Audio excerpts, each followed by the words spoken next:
11th class, good evening. कैसे हैं प्यारे बच्चों आप? बेटा जी हम एटॉमिक स्ट्रक्चर के ऊपर काम कर रहे थे और एटॉमिक स्ट्रक्चर के ऊपर बेटा जी हमने जो काम किया था वो अगर हम याद करें आपको क्वांटम नंबर पर चले गए थे और आज हम पार्ट 7। बेटा जी बहुत लंबी यूनिट है, बहुत लंबी यूनिट है, छोटे छोटे पार्ट्स में मैं आपको करवा रहा हूं और जो टॉपिक मैं कोशिश करता हूं कि भाई वो हमारा एक ही लेक्चर में कवर हो जाए। तो बच्चों इसको ना बेटे ये यूनिट बड़ी इंपॉर्टेंट है, मैं बार बार बोल रहा हूं, इसकी हर बारीकियों को आप समझने की कोशिश करें। फिर भी कोई डाउट्स है, कोई प्रॉब्लम है तो बच्चों आप मेरे को कॉल कर सकते हैं या कमेंट्स भेज सकते हैं बेटा जी। तो अब हम टाइम वेस्ट ना करते हुए हम बताते हैं आपको हमने क्या किया था। क्वांटम नंबर के बारे में पढ़ा था। क्वांटम नंबर में हमने क्या पढ़ा था बेटा? 4 सेट मिलकर के जो इलेक्ट्रॉन के बारे में जानकारी देते हैं उनको हम क्वांटम नंबर कहते हैं। और ये 4 सेटों को फिर हमने किससे रिप्रेजेंट किया था? एस, पी, डी और एफ बेटा। और इसकी टाइप्स पढ़ी थी। ये टाइप्स कितने प्रकार का होता है बेटे? 4 प्रकार का। एन जो नंबर ऑफ सेल के बारे में बताता है, एल बेटा जो सब सेल के बारे में बताता है, एम जो मैग्नेटिक क्वांटम नंबर होता है और एस बेटा जो स्पिन ऑफ इलेक्ट्रॉन के बारे में बताता है। और प्यारे बच्चों आपको याद हो तो मैंने 1 से लेकर के 7 सेल तक आपको ये समझाने की कोशिश करी थी बेटा, ठीक है। अब आज इससे आगे चलते हैं प्यारे बच्चों। हमारे पास है आगे टॉपिक आता है इसी से रिलेटेड बच्चों, इसी की बातों को ना हमारे सामने एक्सप्लेन करता है। उस साइंटिस्ट का नाम था बच्चों अफबाउ, AUFBAU, अफबाउरूल बेटा, अफबाउरूल। अफबाउरूल ने क्या कहा? ऑर्बिटल्स को आप अरेंज करें। ऑर्बिटल्स, ऑर्बिटल्स तो बना दिए, क्वांटम नंबर ने ऑर्बिटल तो बना दिए। भाई पहले सेल के कितने बनेंगे? पहले सेल का 1 होगा। दूसरे सेल के कितने बनेंगे? दूसरे सेल के 2 होंगे। तीसरे सेल के 3 होंगे। चौथे सेल के 4 होंगे। पांचवें सेल के 4 होंगे। छठे सेल के 3 हो जाएंगे, क्योंकि मैंने बताया था 4th और 5th की एनर्जी सेम होती है, 3rd की और 6th की एनर्जी सेम होती है, 2nd की और 7th की एनर्जी सेम होती है। तो जो 2nd में सब सेल बनेंगे वही सब सेल 7th में बनेंगे।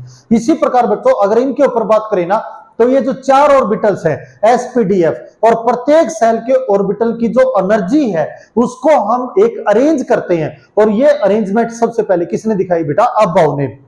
क्या कहा? ऑर्बिटल्स को आप अरेंज करें। ऑर्बिटल्स को आप क्या कर दें बेटा? अरेंज, अरेंज कर दें। किसमें? इंक्रीजिंग ऑर्डर के अंदर। किसमें बच्चों? इंक्रीजिंग ऑर्डर के अंदर, इंक्रीजिंग ऑर्डर के अंदर, ठीक है। आप ऑर्बिटल्स को अरेंज करें इंक्रीजिंग ऑर्डर के ऊपर। To depend upon, to depend upon their energy, ठीक है, देयर एनर्जी, एनर्जी बेटा, ठीक है। पॉइंट नोट करें। ऑर्बिटल्स को आप एडजस्ट करें उनको इंक्रीजिंग ऑर्डर में और उनकी एनर्जी के ऊपर डिपेंड होकर के, यानी कि धीरे धीरे एनर्जी लेवल आपका बढ़ता जाना चाहिए। यह ध्यान करें बच्चों अफबाउ की बात। आगे एक बोर साइंटिस्ट आएगा और वो इसकी बातों के साथ कटाक्ष करेगा, वहां कंपैरिजन होगा दोनों की बातों का। तो ये कहता है, अब इसकी बात सुनिए, तो इसने क्या कहा? ऑर्बिटल्स को अरेंज करें उसकी एनर्जी पर डिपेंड होकर के इंक्रीजिंग ऑर्डर में। कैसे किया बेटा? इसने कहा आपके पास 4 ऑर्बिटल हैं S, P, D और F बेटा, ठीक है। आपके पास 4 ऑर्बिटल है, ठीक बात है। आप क्या करें? पहले इसको 1s, 2s, 3s, 4s, 5s, 6s और 7s ऐसे लिख ले बेटा। 7 सेल है ना बच्चों, 7 सेल को आपने ऐसे लिख लिया, ठीक है भाई। उसके बाद P के लिए 1 step down, 2P, 3P, 4P, 5P और 6P, 1 step down 1 step up. और D के लिए बेटा 3D, 1 स्टेप डाउन हो गया, 4D and 5D, 1 step down 1 step up. और यहां पर कौन आ गया बेटा? 4F आ गया। ये और ज्यादा स्टेप डाउन हो जाएंगे और ज्यादा स्टेप अप हो जाएंगे। इस तरीके से हमने इनको क्या कर दिया? लिख दिया, ठीक है। ये कौन कर रहा है बेटा? अफबाउ कर रहा है। फिर कहता है आप है ना इसको नीचे वाली को लाइन को क्रॉस में मिला दें, ठीक है, मिला दिया। उससे ऊपर वाली को फिर क्रॉस में, उससे ऊपर क्रॉस में, उससे ऊपर क्रॉस में, उससे ऊपर क्रॉस में, ऐसे अरेंज कर दे भाई, ठीक है। इनको कर दिया। आप क्या करें? अब इनको लिखे, लिखे कैसे बेटा? अब पहले किसको लिखे? 1s, यहां पर से यहां तक, यानी कि शुरुआत यहां से एंडिंग यहां पर। अगली लाइन बेटा शुरुआत यहां से एंडिंग यहां पर। कौन आ गया बेटा? 2s। उसके बाद बच्चों 2p 3s, 2p 3s। उसके बाद कौन आ गया? 3p 4s, 3p 4s। उसके बाद बेटे 3d 4p 5s। इस तरीके से एज सुन एज हमारी चैन बढ़ती जाएगी। ये किसने बताई बेटा? अब्बाओ ने बताई। प्यारे बच्चों, ये जो चैन बनती है ना, ये चैन बनती है हमारे पास बेटा करीब करीब 92 एलिमेंट के करीब हमारी चली जाती है।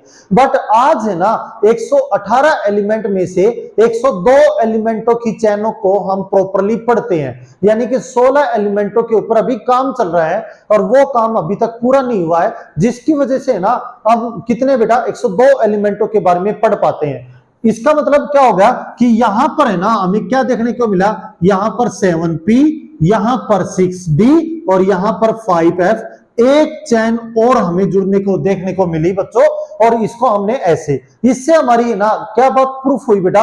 अब यहां पर 3-4 बातें हमारी प्रूफ होती हैं, और वो 3-4 बातें कौन कौन सी प्रूफ होती हैं बेटा? वो देखें भाई बच्चों, 3-4 बातें कौन सी प्रूफ होती हैं, देखिए। अब मैं इसको साफ कर रहा हूं, थोड़ा सा मुझे स्पेस चाहिए। तो देखो 3-4 बातें कौन सी प्रूफ होती हैं। पहली बात तो आप हमें ये बताएं कि इसको 1s लिखा, इसके ना 1s के बाद 1p क्यों नहीं लिखा, 1d क्यों नहीं लिखा, 1 स्टेप डाउन क्यों किया, इसका रीजन सुने। प्यारे बच्चों, जो पहला सेल होता है उसका केवल एक ऑर्बिटल होता है, ठीक है। दूसरा जो सेल होता है उसके 2 बनते हैं, 2s और 2p, ठीक है। तीसरे सेल के हमारे पास 3 बनते हैं, 3s, 3p और 3d, ठीक है। आप चेक करें बेटा, क्या बने हुए हैं? क्या पहले सेल का 1s बड़ा हुआ है, 1s। दूसरे सेल के 2 ऑर्बिटल आए हुए हैं। तीसरे सेल के 3 ऑर्बिटल आए हुए हैं। चौथे सेल के, फोर्थ सेल के बेटा, फोर्थ सेल में कितने बनेंगे? 4 बनेंगे बच्चों, 4s, 4p, 4d, 4f, ये 4 बनेंगे। तो क्या फोर्थ सेल के बने हुए हैं बच्चों? बने हुए हैं। अच्छा, उसके बाद मैंने आपको बताया था जो एनर्जी फोर्थ सेल की होगी वही एनर्जी फिफ्थ सेल की होगी, यानी कि फोर्थ सेल में जितने ऑर्बिटल बनेंगे उतने ही हमारे पास फिफ्थ में बनेंगे, बने हुए हैं, ठीक है। जितने 6 सेल के बनेंगे जितने उतने ही थर्ड सेल के पाएंगे।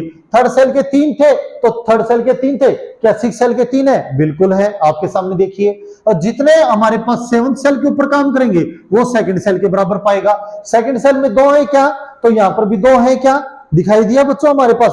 तो इस तरीके से है ना, ये क्वांटम नंबर ने जो बातें बताई थी अब्बाओ ने उन्हीं बातों का यूज किया और उसको इंक्रीजिंग ऑर्डर में लिखना शुरू कर दिया बच्चों। तो इसका मतलब बेटा इलेक्ट्रॉनिक जो डिस्ट्रीब्यूशन है, ऑर्बिटल्स का जो डिस्ट्रीब्यूशन है प्रॉपरली, वो हमारे को किसने करके दिखाया बच्चों? अब्बाओ ने। क्या कहा? आप ऑर्बिटल्स को इंक्रीजिंग ऑर्डर में लिखिए to depend upon their energy, ठीक है। यही इसकी डेफिनेशन है, ठीक है भाई। तो पहले बच्चों स्क्रीनशॉट लें आप, ठीक है। अब इसके बाद आगे चलते हैं बच्चों। आगे हमारे पास एक साइंटिस्ट आता है बेटे। साइंटिस्ट कौन सा आता है वो देखिए भाई बच्चों। आगे साइंटिस्ट के ऊपर काम करते हैं बेटा। साइंटिस्ट आया यहां पर हमारे पास एक कौन सा बेटा? पुल्लीज। कौन सा साइंटिस्ट आता है बेटा? पुल्लीज बेटा, पुल्लीज साइंटिस्ट। पुल्लीज एक्सक्लूसिव प्रिंसिपल बेटा, एक्सक्लूसिव प्रिंसिपल। अब इसने क्या बता दिया? इसने कहा एन ऑर्बिटल, कोई भी एन ऑर्बिटल, कोई भी जो ऑर्बिटल है have maximum, maximum 2 electron in one orbital with किसके साथ बेटा? विद अपोजिट स्पिन बेटा, ठीक है। प्यारे बच्चों सुने आप, क्या कहता है? एन ऑर्बिटल है, कोई भी ऑर्बिटल क्या रखता है? मैक्सिमम 2 इलेक्ट्रॉन रखता है। किसके अंदर बेटा? अपनी अपोजिट स्पिन के अंदर। ये बात किसने बताई बेटा? पुल्लीज ने। पुल्लीज पहला साइंटिस्ट था जिसने दुनिया को ना ये बताया कि एक ऑर्बिटल में 2 इलेक्ट्रॉन्स होंगे, एक अपर डायरेक्शन में और एक लोअर डायरेक्शन में होंगे, तभी उनका टोटल जो रिजल्टेंट होगा अपर डायरेक्शन का और लोअर डायरेक्शन का टोटल रिजल्टेंट हमारे को क्या पाया जाएगा? 0 पाया जाएगा, यानी कि वो कोई भी इफेक्ट नहीं दिखाते हुए दिखाई देंगे उनका, ठीक है भाई। इसके बाद बच्चों अपने पास एक आता है बच्चों हंट्स रूल। क्या आता है बेटा? हंट्स रूल बेटा। हंट्स रूल ने हमें क्या बताया? उसने कहा एन ऑर्बिटल, या हम ये कह सकते हैं बेटा, इसको सिंपल भाषा में, बिल्कुल सिंपल भाषा में बताऊंगा, क्योंकि हंट्स रूल ने ना जो बातें बताई वो बड़ी इंपॉर्टेंट थी। देखिए अब बाउ ने क्या कहा, अरेंज करके दिखाया। पुल्ले ने कहा ऑर्बिटल में मैक्सिमम 2 इलेक्ट्रॉन्स होंगे, ठीक है, बट हंस रूल ने उन इलेक्ट्रॉनों को भरना सिखाया ऑर्बिटल के अंदर। ऑर्बिटल में इलेक्ट्रॉन्स को आप कैसे भरेंगे, ये अपने को सबसे पहले किसने सिखाया बेटा, हंस रूल ने। इसने कहा एन ऑर्बिटल को, एक कोई भी ऑर्बिटल है उसमें इलेक्ट्रॉन को आप फील कर रहे हैं, फिल अप कर रहे हैं, ठीक है, किसमें बेटा, पहले आप करेंगे सेम डायरेक्शन के अंदर, सेम स्पिन में, ठीक है, सेम स्पिन में आप है ना जितने भी ऑर्बिटल्स हैं उसमें इलेक्ट्रॉन भरते जाएंगे, ठीक है, not to be until of each, एक ही ऑर्बिटल में आप सारे इलेक्ट्रॉन नहीं भर देंगे, ठीक है, कैसे, एग्जांपल समझिए, एग्जांपल मान लो पी के अंदर आपके पास 4 इलेक्ट्रॉन्स हैं, ठीक है, पी में ये कौन है बेटे, 4 इलेक्ट्रॉन, और पी में ऑर्बिटल कितने बनते हैं बेटा, पी के ऑर्बिटल बनते हैं हमारे पास 3, ठीक है, हमने पढ़ाया था क्वांटम नंबर में।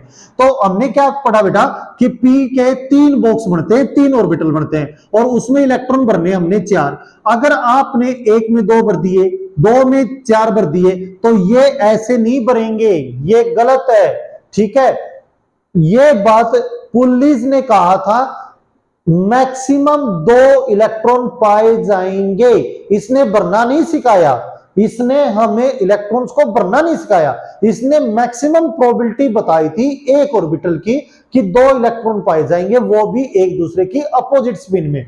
बट बेटा भरने की तरीका किसने सिखाया, हंस रूल ने। उसने कहा कि पी के अंदर अगर आपके पास 4 इलेक्ट्रॉन्स हैं तो आप उसको पहले सेम स्पिन में भरें, सेम डायरेक्शन में भर दें, ठीक है, जो बच जाए उसको अपोजिट डायरेक्शन में। बात समझ में आई बेटा, पहले आप क्या करेंगे, पहले सेम स्पिन में भरेंगे, जो बच गया उसको आप अपोजिट डायरेक्शन में भर देंगे।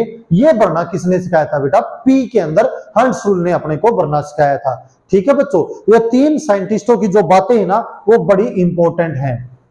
आगे चलते हैं बच्चों, इसी बातों पर डिपेंड होकर के फिर हमने क्या बनाई बेटा, इलेक्ट्रॉनिक कॉन्फ़िगरेशन। हमने क्या बनाई बच्चों, इलेक्ट्रॉनिक कॉन्फ़िगरेशन, ठीक है। तो देखिए भाई बच्चों, इलेक्ट्रॉनिक कॉन्फ़िगरेशन बेटा करते हैं। इलेक्ट्रॉनिक कॉन्फ़िगरेशन बड़ा इंपॉर्टेंट टॉपिक है। इलेक्ट्रॉनिक कॉन्फ़िगरेशन बेटा, इलेक्ट्रॉनिक कॉन्फ़िगरेशन क्या होता है, the distribution of electron, the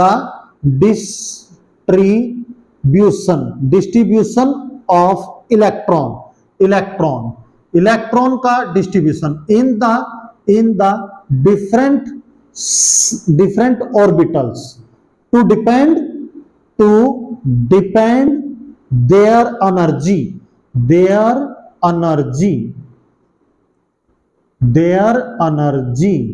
electron को आप भर दें, किस में भर दें, अलग अलग ऑर्बिटल्स में भर दें।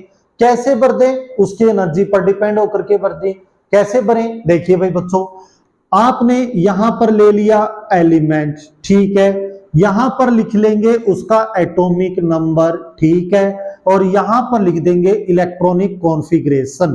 प्यारे बच्चों, इलेक्ट्रॉनिक कॉन्फ़िगरेशन को कैपिटल लेटर से E.C. से भी लिख सकते हैं, और कई जगह आपको स्मॉल लेटर में भी देखने को मिलेगा, तो इसमें कंफ्यूज मत होना बेटा, हमें बुकों में भी ऐसे देखने को मिलता है। अच्छा यूं बताओ, अब बाउ ने जो चेन बनाई थी वो क्या बनाई थी, पहले 1s, फिर 2s, 2p, 3s, 3p, 4s, 3d, ऐसे चेन बनाई थी। आपने देखी हो तो ध्यान से देखिए, वहां पर कैसे भरेंगे बेटे। हाइड्रोजन एटॉमिक नंबर 1, तो एक इलेक्ट्रॉन है, एक एटॉमिक नंबर, जितना एटॉमिक नंबर उतने ही उसमें इलेक्ट्रॉन होते हैं और उतने उसमें प्रोटॉन होते हैं। एक इलेक्ट्रॉन है, एक एटॉमिक नंबर, तो चेन क्या आ गई बेटा हमारे पास 1s की, ठीक है। अब 1s लिखेंगे, हमें पता है s ऑर्बिटल में मिनिमम 1 इलेक्ट्रॉन और मैक्सिमम कितने होते हैं, 2 इलेक्ट्रॉन्स होते हैं, ठीक है। p में मैक्सिमम बेटा 6 इलेक्ट्रॉन्स होते हैं, d में मैक्सिमम 10 इलेक्ट्रॉन्स होते हैं, और f में मैक्सिमम 14 इलेक्ट्रॉन्स होते हैं, ये 14 इलेक्ट्रॉन्स होते हैं, ठीक है भाई। अब यूं बताओ बच्चों, हमारे पास हाइड्रोजन एटॉमिक नंबर 1, और शुरुआत में हम किसको उठाएंगे, 1s को, 1s, और ये जो है उतना ही उसमें इलेक्ट्रॉन है, तो इसके सिर पर क्या लिख देंगे, 1 लिख देंगे। उसके बाद बेटा हीलियम, हीलियम का एटॉमिक नंबर 2, तो क्या बनेगा बेटा 1s2। देखो s पूरी तरह से भर गया ना बच्चों, जब वो ऑर्बिटल पूरी तरीके से भर जाएगा तभी इलेक्ट्रॉन हम कहां ट्रांसफर करेंगे, अगले के अंदर ट्रांसफर करेंगे। इसके बाद बच्चों लिथियम बेटा, अब लिथियम का देखें एटॉमिक नंबर कितना है 3, तो क्या आ जाएगा बेटा हमारे पास 1s2। s में मैक्सिमम कितने आ सकते हैं 2, 2 आ गए बेटा, जो बच गया वो अगले ऑर्बिटल में लेके जाएंगे इलेक्ट्रॉन्स, तो 2s1 ऐसे, ठीक है। बेरिलियम बेटे, बेरिलियम का देखें, बेरिलियम का कितना हो गया 4, तो 4 के लिए बताओ क्या बन जाएगा 1s2 2s2 हो गया ना 4 बेटे, s भर गया ना। बट बोरोन के ऊपर जाएंगे तो बोरोन का कितना है बेटे 5, और 5 के लिए क्या बन जाएगा 1s2 2s2 2p1, ठीक है। यानी कि देखो s के बाद इलेक्ट्रॉन किस में चला जाएगा p में। अब p में हम कब तक डालेंगे, जब p पूरी तरह ना भर जाए।